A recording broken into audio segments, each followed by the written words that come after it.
तो 246 एपिसोड का first part मिला है, देखिए भाई। आया प्लेगा।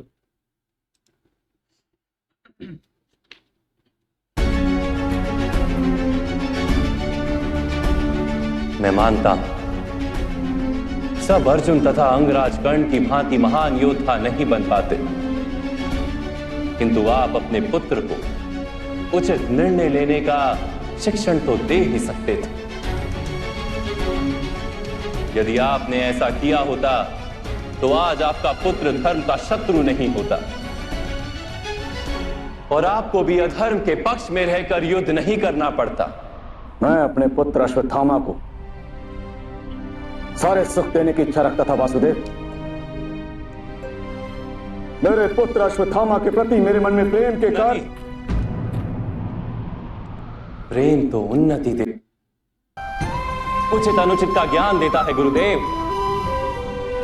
प्रेम होता तो आप भी अधर्म से नहीं बनते और आपका पुत्र भी अधर्म से छूट जाता।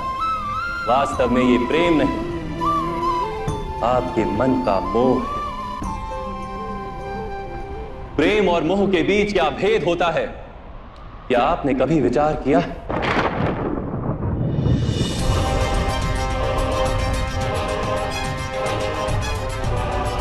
प्रेम से ही तो मोह का जन्म होता है वासुदेव।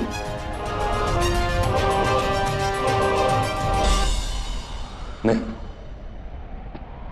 वास्तव में जहां प्रेम होता है वहां मोह होता ही नहीं। प्रेम का जन्म करुणा से होता है और मोह का जन्म अहंकार से। प्रेम कहता है कि मेरे पुत्र को ईश्वर संसार के सभी सुख देंगे और मोह कहता है कि मैं अपने पुत्र को संसार के सारे सुख दूंगा। प्रेम कहता है कि मुझे अपने पुत्र पर गर्व और मोह कहता है कि मेरे पुत्र को मुझ पर गर्व।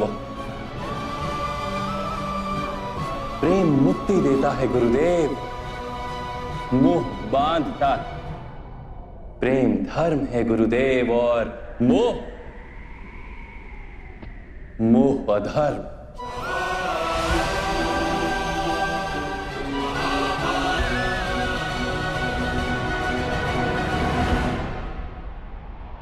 आपने अपने पुत्र को आटे का घोल पीते देख अपनी साधना भंग कर दी थी।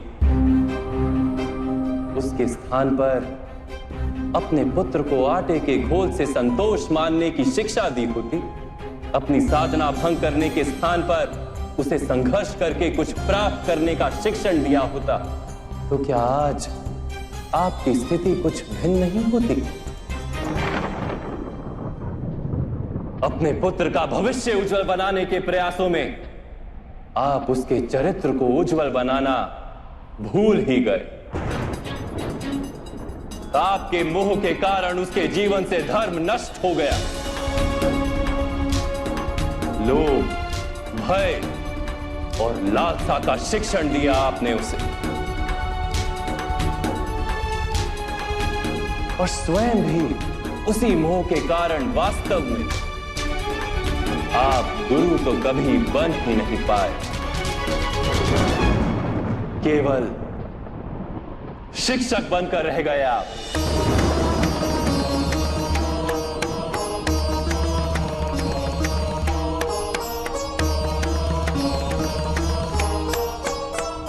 ऐसा क्यों कह रहे हैं वासुदेव?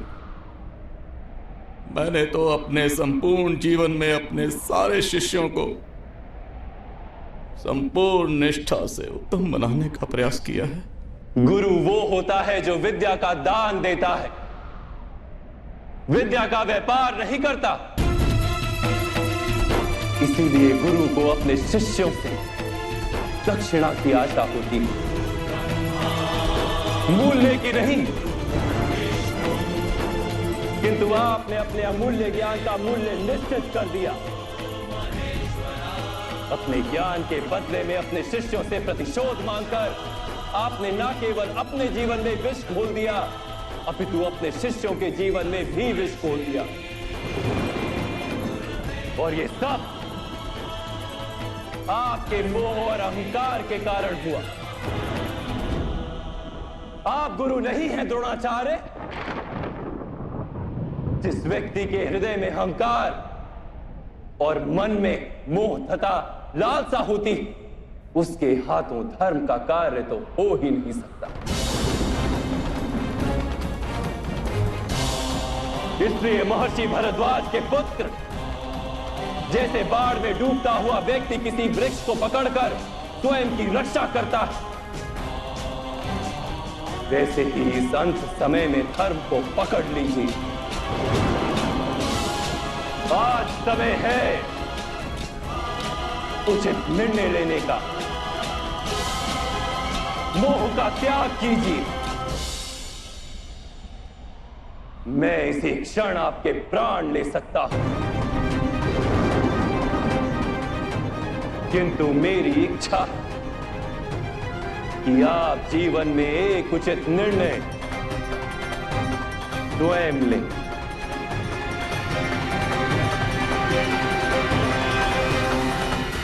यथार्थ कह रहे हैं आप। मेरा ही दोष था कि मेरे पुत्र अश्वत्थामा को दंड प्राप्त हुआ।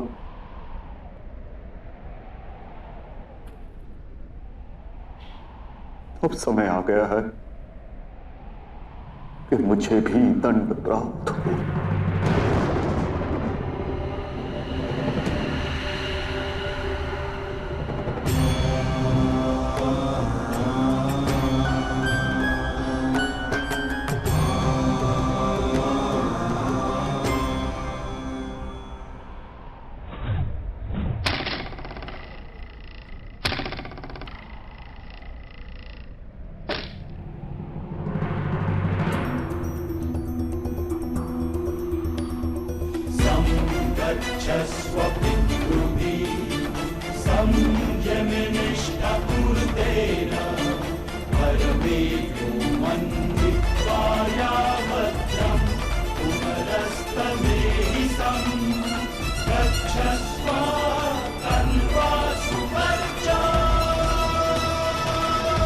मैं स्वीकार करने को सज्ज हूं।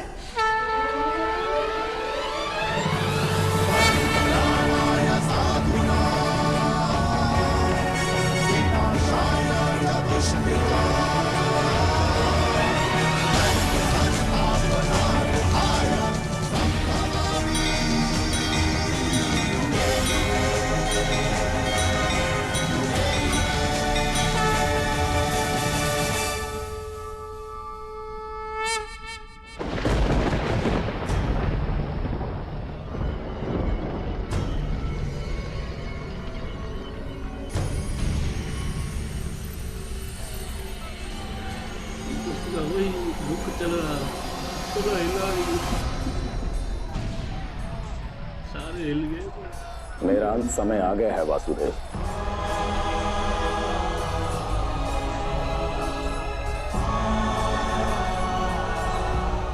मैं आपको अंतिम प्रणाम करके अपने प्राण त्याग रहा हूं।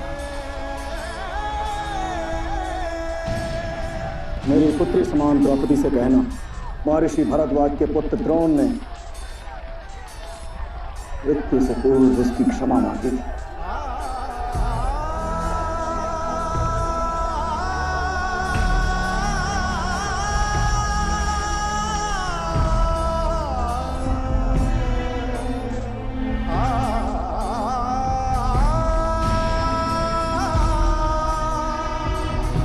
धृष्टद्युम्न कहाँ है?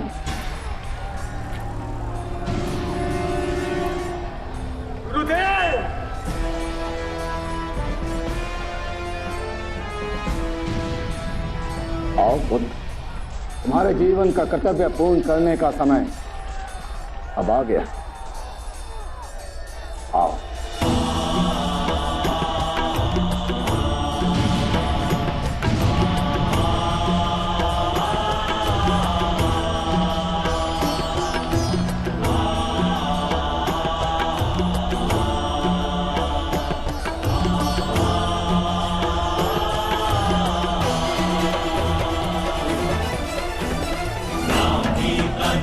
सशरं धनुः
यार इसी मृत्यु को ना देते ना देते जो मौका तो था, पर इस तरह भाई गला काट दिया गुरु जी का यार।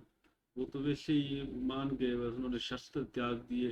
और जो कृष्णा जी ने उनको जो समझाया ना भाई, वो सबसे बड़ी बात है भाई। उनको उनकी सारी गलतियां याद दिला दी कि आप में मोह था, आप मतलब वो सही कर ही नहीं रहे थे ना, आप मोह में आ गए थे, अपने बेटे को संस्कार नहीं दिए और खुद बस कह रहे थे मुझे गर्व होना, मेरे बेटे को मेरे पे गर्व हो, ईश्वर का नाम ही नहीं ले रहे थे, खुद में अहंकार आ गया था।